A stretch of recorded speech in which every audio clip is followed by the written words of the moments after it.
حضرت ابو بکر صدیق کا زمانہ تھا تو ایک شخص ملک کے شام کا رہنے والا، بڑا قرضہ چڑھ گیا اس پہ،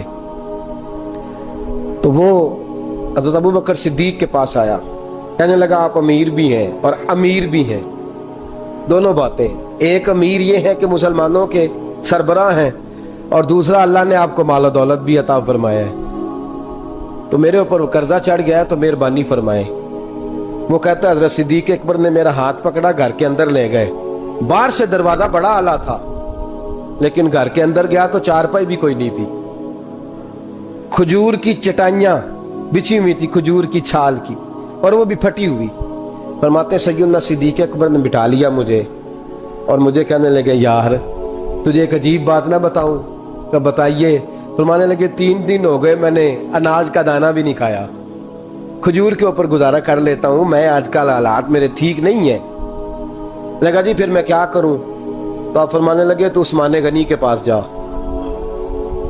کس کے پاس؟ شخص کہنے لگا جی مجھے تو بہت سارے پیسے چاہیے۔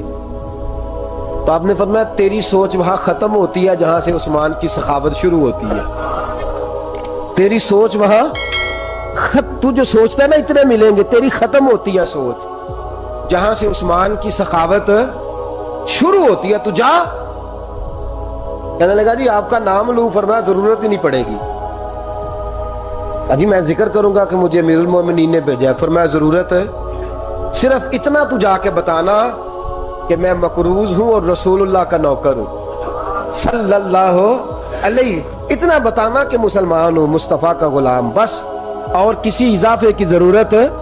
کہا جی وہ دلیل مانگیں گے؟ فرمایا عثمان خیرات کرتے تفتیشیں نہیں کرتا، عثمان اللہ کی راہ میں دیتے ہوئے تفتیشیں 10 روپے دینا اور 100 بات سنانا فقیر کو، تک تو نہیں نا، 10 روپے اور 100 قسم کے تانے نہ دے تو میاں چشم پوشی کر جا، تجھے کس نے اجازت دیا ٹٹولنے کی، پھولنے کی اور کرودنے کی؟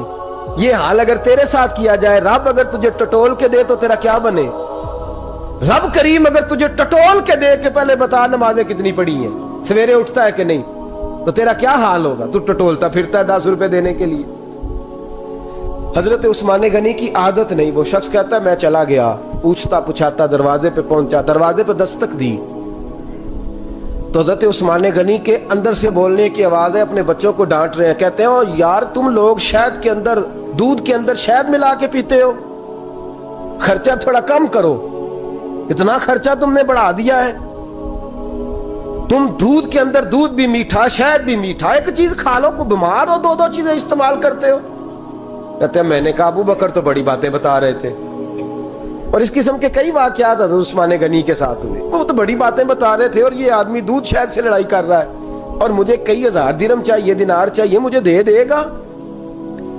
فرماتے ہیں اب وہ ڈانٹ کے باہر آئے، میں دروازے پہ تھا، آتے ہی کہنے لگے میں آیا نا تو جب میں نے السلام علیکم کہا تو وہ سمجھ گئے میں مسلمان ہوں۔ کہتے ہیں وعلیکم کہا تو پہلا جملہ انہوں نے جو بولا وہ ان کے بڑے پن کا مظاہرہ تھا۔ کہنے لگے بچوں کو ایک بات سمجھانی تھی، آنے میں مجھے 1.5-2 منٹ لگ گئے، تو دروازے پہ کھڑا رہا، مجھے معاف کر دینا۔ بڑے لوگوں کی بڑی باتیں، بڑے لوگوں کی بڑی باتیں، اتنا بڑا قد ہے اتنا بڑا اخلاق ہے۔ کہنے لگے تجھے ایک بات بچوں سے کرنے لگ گیا تھا، تجھے انتظار کرنا پڑا، ذرا درگزر کرنا۔ کہتے ہیں پھر انہوں نے دروازہ کھولا، جو اس وقت ان کا ماحول تھا، حویلی کا، ڈرائنگ روم کا، جو بھی، مجھے بٹھایا۔ کہتے ہیں میرے لیے جو پہلی چیز آئی وہ دودھ کے اندر شہد ڈال کے وہ لائے۔ کہتے ہیں میرے دل میں خیال آیا گھر میں جھگڑا کر رہے تھے، مجھے پلایا، اس کے بعد کھجوروں کا حلوہ آ گیا۔ کہتے ہیں میں نے کہا بچوں کو کہہ رہے تھے ایک میٹھی چیز استعمال کرو، میرے لیے 3 آ گئی ہیں، 3 آ گئی، عجیب شخص ہے۔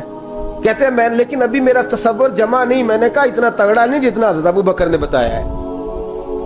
کہتے ہیں کھلا پلا کے نا پھر پوچھنے لگے کیسے آئے ہو، کیسے آئے ہو؟ تو کہتے ہیں میں نے کہا کہ جناب میں مجبور ہوں، آج بہت سارے لوگ ہیں نا جن کے پاس کسی کی بات سننے کا ٹائم ہی نہیں، کہتے ہیں موٹی موٹی بات کریں، آخری حضرت عثمان غنی پوری کھلا پلا کے کہنے لگے کیسے آنا ہوا؟ کہتے ہیں میں نے کہا جی میں مسلمان ہوں، ملک کے شام کے مضافات کے ایک گاؤں کا رہنے والا ہوں، کچھ کاروباری مشکلات آئیں تو میں مقروض ہو گیا، میرے اوپر قرضہ ہے، مجھے کچھ پیسوں کی حاجت ہے۔ فرمانے لگے میں نے کچھ پیسے کہا، انہوں نے ایک آواز دی تو ان کا غلام آیا ایک اونٹ کے اوپر لدا ہوا سامان لے کے۔ کس کے اوپر؟ اونٹ کے اوپر۔ کہتا ہے مجھے 3000 اشرفیوں کی ضرورت تھی، میں نے بتایا نہیں 3000 چاہیے۔ اونٹ آیا تو حضرت عثمان غنی کہنے لگے اس اونٹ پر تیرے لیے، تیرے گھر والوں کے لیے میں نے کپڑے بھی رکھوا دیے، کھانا بھی رکھوا دیا اور 6000 اشرفیاں بھی رکھوا